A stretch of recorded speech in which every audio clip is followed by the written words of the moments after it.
Hello comic book guys and gals, and welcome to Comic Mag Musings. I am your horribly handsome host, Bill Miller. I'd like to welcome you to the final installment of our Top 500 Pre-Code Horror Comics.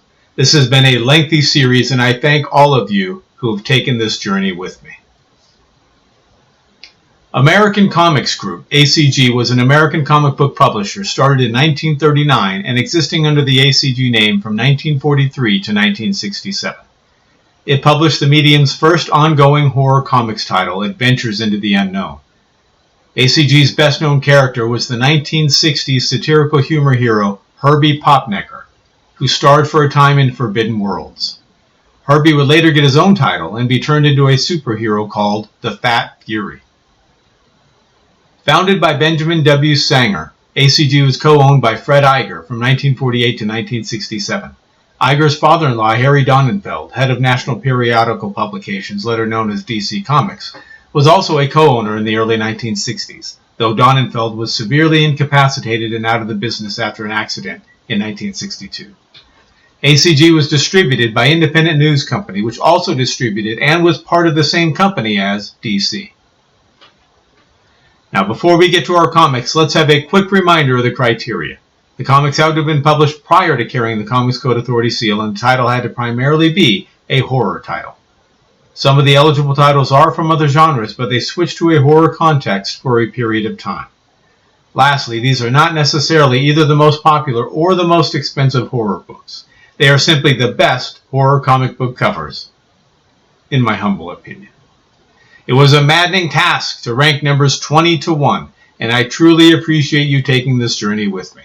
I made a series of 25 videos with 20 entries in each one, so please join me for the last 20 covers as we count down the top 500 pre-code horror comic book covers.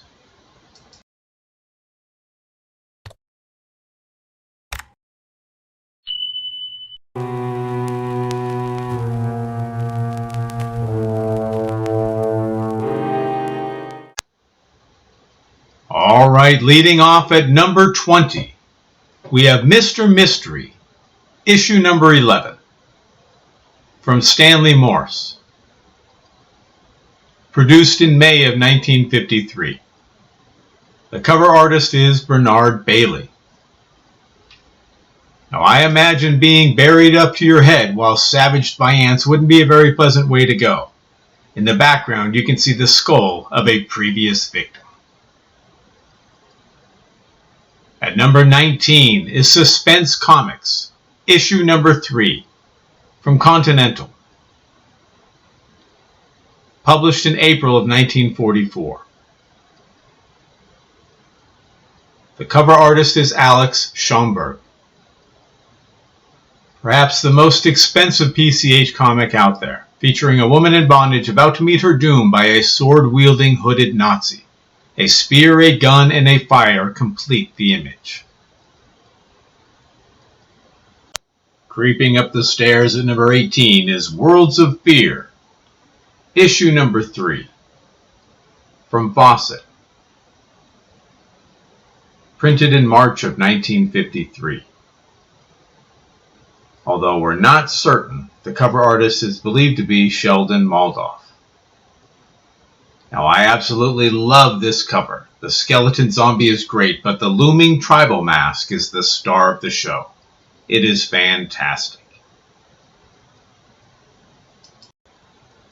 Bludgeoning us at number 17 is Weird Tales of the Future, issue number 3, from Stanley Morse, out in September of 1952. The cover artist is Basil Wolverton. We have a standard graveyard scene, a blonde in a red dress, and perhaps the creepiest giant zombie that has ever been witnessed by human eyes.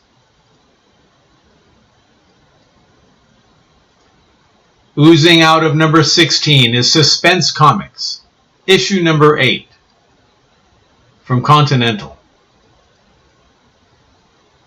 hitting the stands in June of 1945. The cover artist is L.B. Cole. A woman in a red dress and a man in a red loincloth are trapped within a spider web. The spider, sporting a black widow hourglass on the abdomen, has a wicked skull for a head. Tiptoeing in at number 15 is Chamber of Chills, issue number 14, from Harvey, ripped off the presses in November of 1952. The cover artist is Lee Elias. A blonde in a red dress, classic Elias wrinkles in the clothing, and a slavering hairy beast at which I just can't stop looking. Slithering in at number 14 is Witches' Tales, issue number 25, from Harvey. Hitting the shelves in June of 1954. The cover artist is Warren Kramer. A truly gruesome cover with a bloody severed head serving as the clapper for a giant bell that is in the act of ringing. Talk about your headaches, huh? Bleeding out at number 13 is Weird Mysteries, issue number 5, from Stanley Morse. Printed in June of 1953. The cover artist is Bernard Bailey. Here we have a classic cover featuring a head in a vat of liquid wired up to electrodes while a doctor or scientist removes the brain. This is a disturbing image. Hiding in the shadows at number 12 is Black Cat Mystery, issue number 50, from Harvey. Circulated in June of 1954. The cover art is by Lee Elias. One of the most famous PCH covers, featuring a man whose face and hands are disintegrating from close exposure to the radiation of a bar of pure radium. A horrifying image. Hiding in the shadows at number 11 is Tomb of Terror, number 16, from Harvey. Printed in July of 1954. Again, the cover artist is Lee Elias. An outstanding drowning cover. We have a blonde in a red dress in the background, while in the foreground, her assumed paramour is being drowned by a zombie. The skull in the lower right corner adds just the right touch. Slinking into number 10 is Shock Suspense Stories, issue number 6, from EC Comics. In circulation in January of 1953. The cover artist is Wally Wood. A beautifully rendered, moody scene in the woods with a woman in bondage at the mercy of a whip-carrying, hooded figure. Such an impactful cover. At number 9, we have Blue Bolt Weird Tales of Terror, number 112, from Star Publications. Published in February of 1952. The cover artist is L.B. Cole. The fire, the skulls, the incredible muscle-bound monster, and the gorgeous colors all contribute to making this an amazing cover. Appearing at number 8 is Tomb of Terror, issue number 15, from Harvey. Produced in May of 1954. The cover art is by Lee Elias. Similar to Black Cat Mystery number 50, but instead of disintegration, we have an exploding face of what appears to be a cyborg. We see the horror on the woman's face as she observes the gruesome scene. Crawling in at number 7 is Witchcraft, issue number 5, from Avon. Hitting the stands in January of 1953. The cover art is by Kelly Frias. A woman in a red dress runs through a pile of skulls and bones to escape the grasp of a hideous hooded fiend. A gorgeous painted cover that is nearly perfectly executed. Bleeding out at number 6 is Horrific, issue number 6, from Comic Media, hitting the shelves in July of 1953. The cover artist is Don Heck. Did I mention how much I like Witch Doctor covers? This is one of my favorites of all time. Such incredible detail on both the Witch Doctor in the foreground and his fellow tribesmen standing in the shadows. At number 5, we have Witchcraft, issue number 2, from Avon. Published in June of 1952.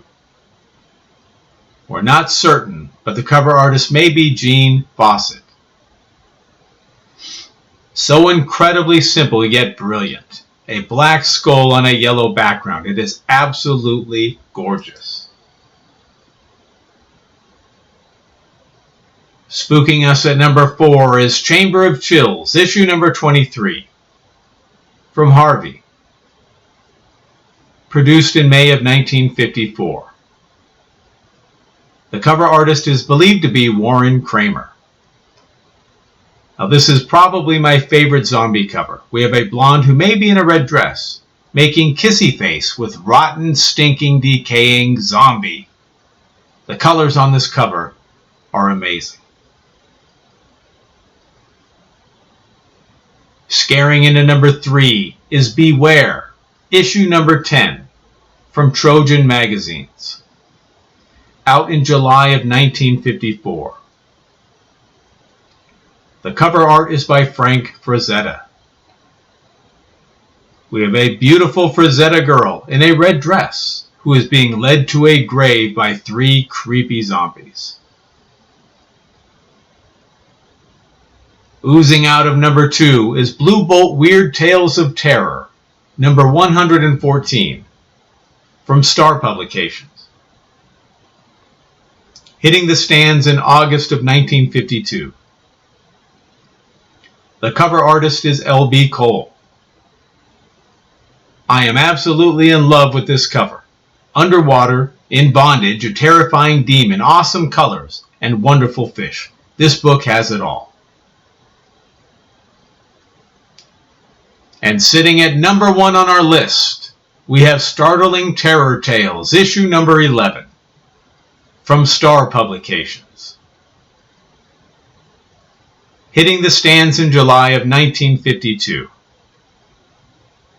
The cover artist is the incomparable L.B. Cole. This cover has everything you could want in a PCH comic.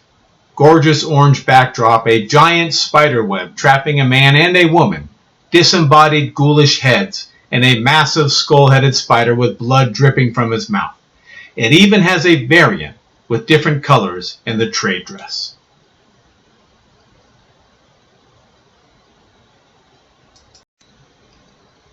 And that will do it for numbers 20 through 1 as we finish counting down the top 500 pre-code horror comics. I hope you enjoyed the series, and I hope you got to see some books you either haven't seen before or haven't seen in quite some time. Please leave a comment and tell me your thoughts. Do I have some ranked too high or too low? Or there are some that didn't make the list that should have? I'd love to hear your feedback, and don't forget to join me for the next series as we count down the top 100 pre-code romance comics.